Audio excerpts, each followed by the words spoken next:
think about that one word and the ways that we use it, like it shows so much truth just in our inflection of it.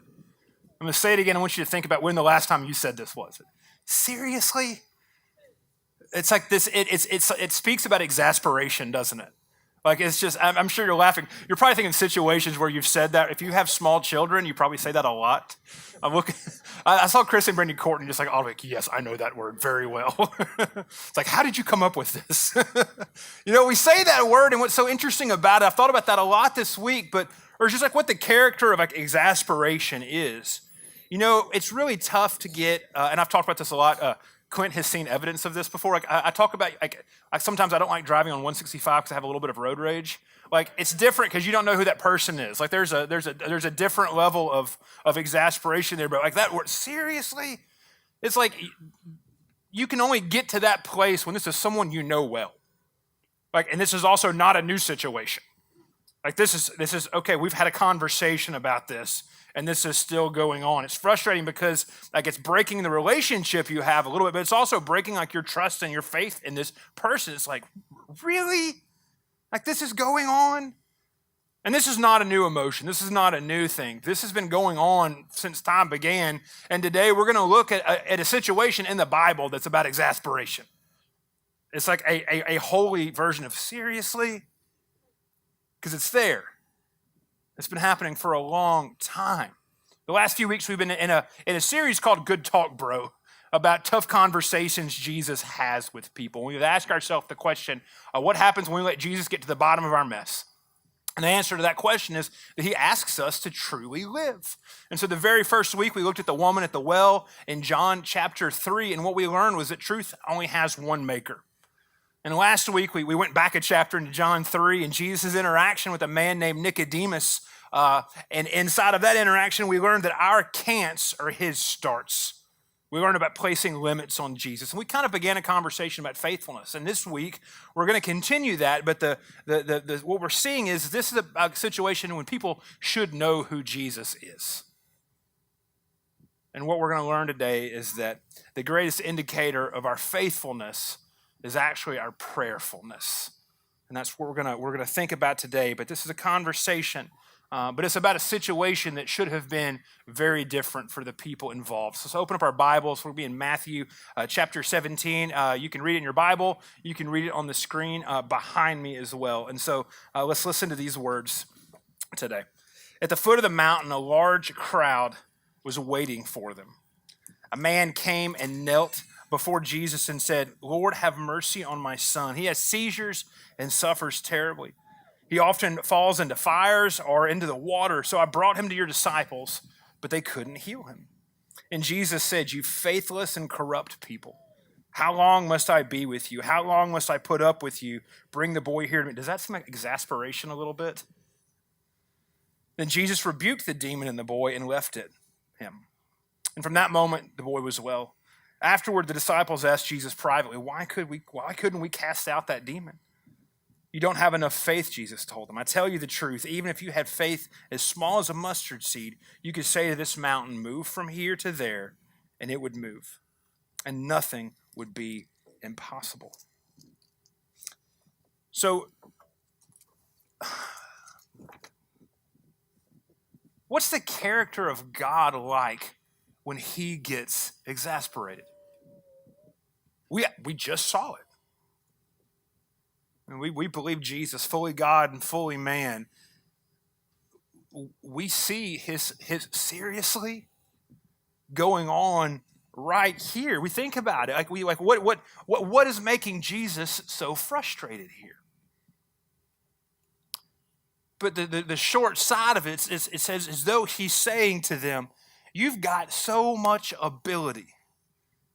You should have this down by now." And actually, a few chapters before, we see Jesus release the disciples into their own ministry and give them the power to literally do this exact thing, and then spend a season of time doing this thing, healing people, casting out and expelling demons. Like they have done this before. And we see just this kind of just deep moment of exasperation in Jesus. But let's think about it. What are we doing when we exasperate people? Like what is happening there in that? Typically we know what we're doing. We tend to think that we know better. And so we're kind of willing to risk the relationship at that point to kind of try things out differently.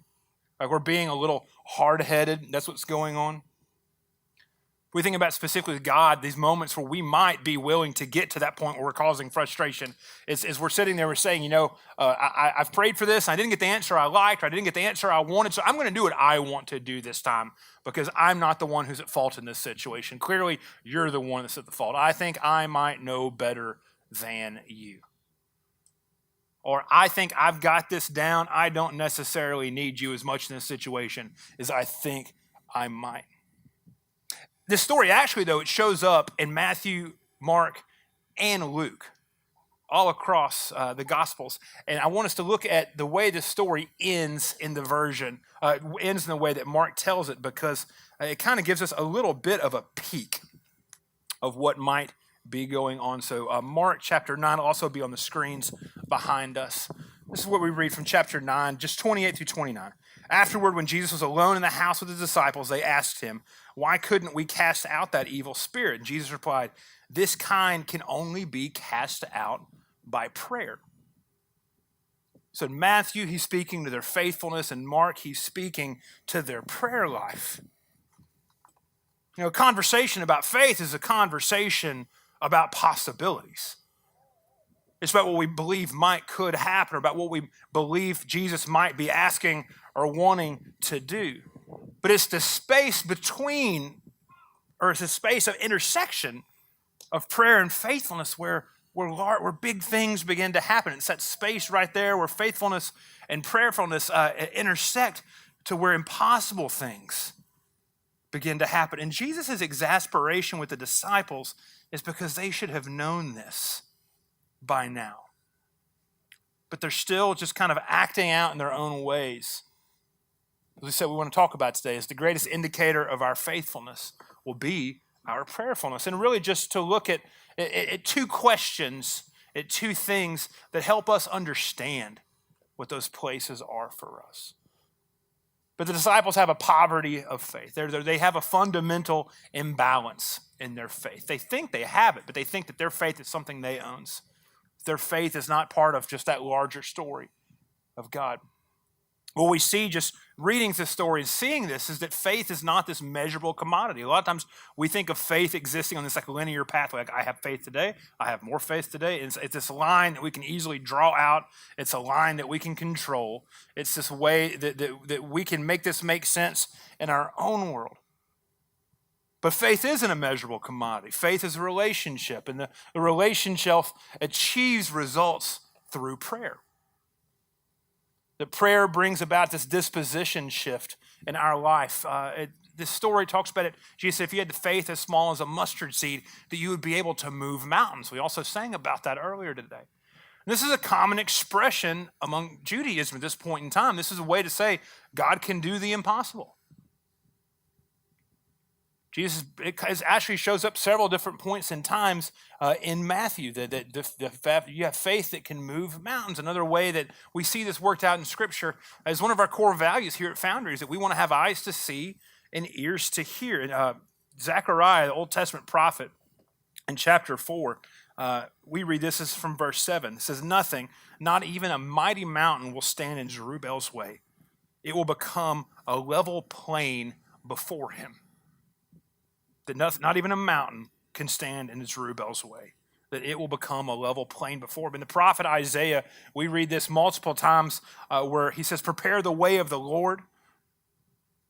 Make the mountains flat, raise the valleys, straighten out the crooked road." We talk about how God does these things for us. The terrain that troubles us in life, that gives us problems, that God is making it level for us to have a clear path back to him. That faith and prayerfulness are about quality, not quantity. The disciples, by this point in time, probably thought that, we've been doing this long enough. We don't need him anymore. There's also exasperation in his father when he comes to Jesus and says, "Listen, your guys could not take care of this. They're supposed to be able to do this. Can you fix it?" Like if you've ever like had folks that like work underneath you or do things underneath you, and there's problems, and you end up having to fix those problems. Y'all know what I'm talking about?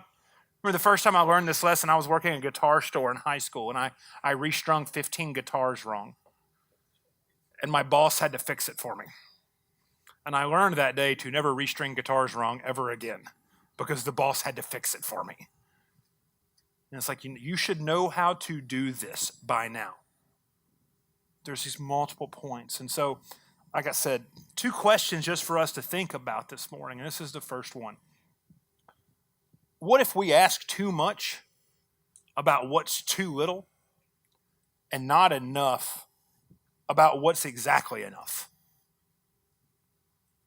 What if we're frustrated in our faithfulness because we spend our time in prayer asking for what's actually too little, focusing on the wrong things, and not asking at all or not asking enough about what really matters to God and about what really matters to us? See, what if our perceived failures in prayer, and I know that we've all had them. I mean, honestly, when I was working on this message, I was like, I'm kind of nervous to talk about this because it means we have to confront the fact that when we think prayer isn't working, or we feel distant, or we feel confused. What if those are going on not because God is failing, but because we are failing and we're just so far off the line from where He wants us to be or from what He's asking of us that we don't even see it and understand it? A.W. Tozer, somebody that I love and respect tremendously, he has this quote: "Pseudo-faith always arranges a way out to serve in case God exits it. Real faith knows only one way and gladly allows itself to be stripped of any second ways of makeshift substitution." That idea of pseudo-faith. It's like when we really don't have faith, but we're going through the motions so we can feel self-justified about the decision that we made. Like we might pray about it for like 3 seconds in the shower so we can say we prayed about it. Or it might have happened, like it might be a really, really big decision we're making and we're walking into the space to make that decision public and we're like, oh, I did not pray about that. Jesus, please help me know what I'm supposed to do. Yeah, I've made my decision. That's pseudo-faith.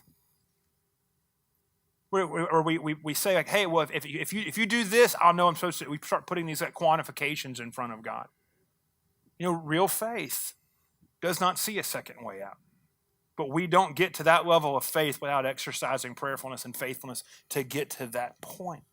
Jesus, kind of in his moment of exasperation, he says, "You faithless and corrupt people." It's kind of weird to see Jesus kind of have like a little bit of a verbal outburst, isn't it? Is that kind of odd to anybody else? Like we think he never got mad? Well, right here, he did. But he said, "You faithless and corrupt generation." Just kind of, he's making just like broad generalizations out of frustration, something that we all do when we get mad. Think about your seriously conversations. You never do anything right. There's stuff, just like think about how we go through this. We see Jesus in his full humanity here acting like a human. He says, "You faithless." He's not talking about, he's not saying that you don't have enough faith. He's saying you don't have faith at all. Like it is absent. Like this is the same idea of you don't believe in me whatsoever at all. He says, "You corrupt generation. You're twisted. You're distorting what you call is true."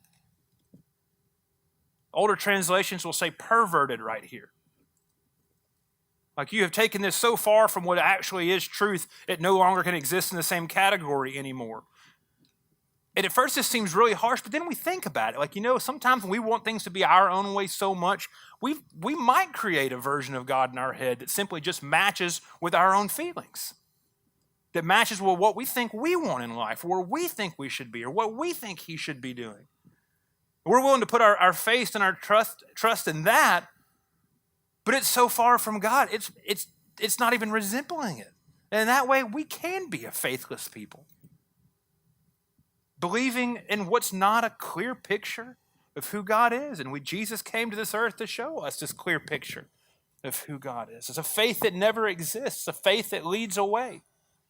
I think what Scripture shows us here is the answer is not to focus so much on what we feel like we want or we need, especially when we're in a situation where we might have a lot of wants and needs. But instead, the healthiest thing for us to do is just to focus on a clear picture of Jesus, a clear picture of knowing him better. We're instead of spending our time in prayer listing, you need to pull all these things off for me, man. I got myself in a pickle, so you got to fix it. It's instead saying, all right, I'm at the end. There's an external circumstance of my life right now that I can't control whatsoever at all, and I'm terrified. So please do this and this and this and this and this and this and this. And what Jesus is actually saying is, I really want to blow your mind, but I can't because you're limiting me right now. And what we do in that situation instead is just focus on knowing him better.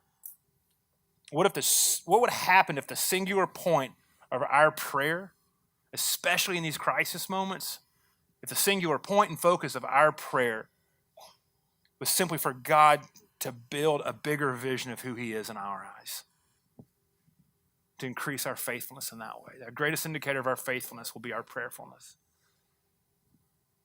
Now, we have our failures in faithfulness, and this is that second question, but how have our failures in faithfulness resulted in the lack of benefit for others? You know, we see this father interacting with Jesus, and in Mark and this other second layer of the story, in verse 24, he says this to Jesus. He says, I do believe, but help my unbelief. Like, think about that. Jesus comes to him and says, I can heal your son if you believe. And the father's response is, I do believe, but help me in my unbelief. Like, that's a strong statement. In one way, he's saying, I believe. This is where I recognize where I am at, and I recognize who you are, and I recognize where we are right now. But he also says, but help my unbelief. The father recognizes that he is deficient in his faithfulness. That's a pretty bold statement. I believe, but I also don't believe. It's saying, I've gotten to a certain place, but I need you to take me to a new place inside of that. Saying, I believe and I know where you have gotten me today, but now from where I stand at this point, I see new things that are insurmountable in my way. And sometimes we can only see the mountains that are in front of us from the level plains that we are standing on today. We can get ourselves freaked out because we know what might be coming 10 or 15 days from now or years from down the line. And we're unable to see how Jesus has worked in our own life to put us on that level, clear path today where we stand. Faith isn't linear. It's not static. Faith gets worked out every single day. And if we don't allow our faith to get worked out every single day, we will become exasperated with God because we will be unable to see him working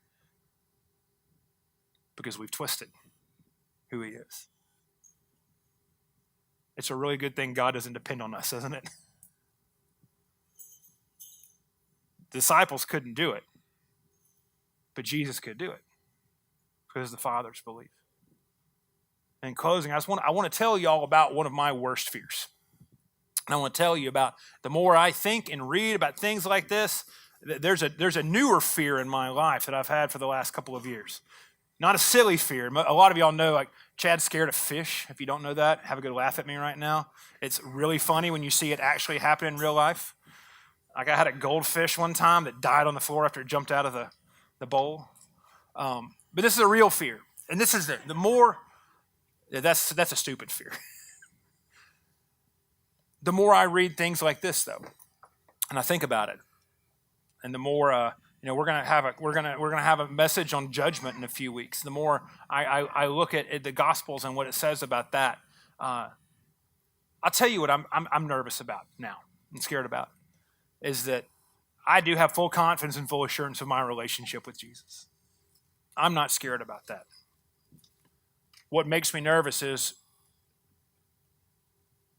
that judgment's beginning to look a little bit different to me. What if, when something happens, when I die, and I go to heaven, I'm not so worried about Jesus letting me know all the bad things that happen in my life because I know they're there. I know there's a lot of them. But I'll be on the side of the fence where we're cool. But what I'm nervous about is what if he shows me all of the things that I missed out on because I did not have enough faithfulness. And it's a good thing God doesn't depend on me. But what if I see the things and the people and the situations that I could have had in my life, but I didn't because I did not exercise enough faithfulness? Like, that's my genuine fear now. But I also relax easy because I know that God does not depend on me. And so my response inside of that is to slowly not worry about so many, I need you to do this, I want you to do this, can you take care and you fix this for me? But is instead just rejoice in the fact that where I am today is a level place because he has made it that way for me. And knowing that that mountain or that valley that's in the future, he can take care of that because he's taking care of the place where I'm standing today. And he wants to do that for all of us. For us to not exasperate Jesus is simply a matter of us realizing where we stand today and that he's going to take care of us and where we need to stand tomorrow. Let's pray. Lord, we thank you for your faithfulness.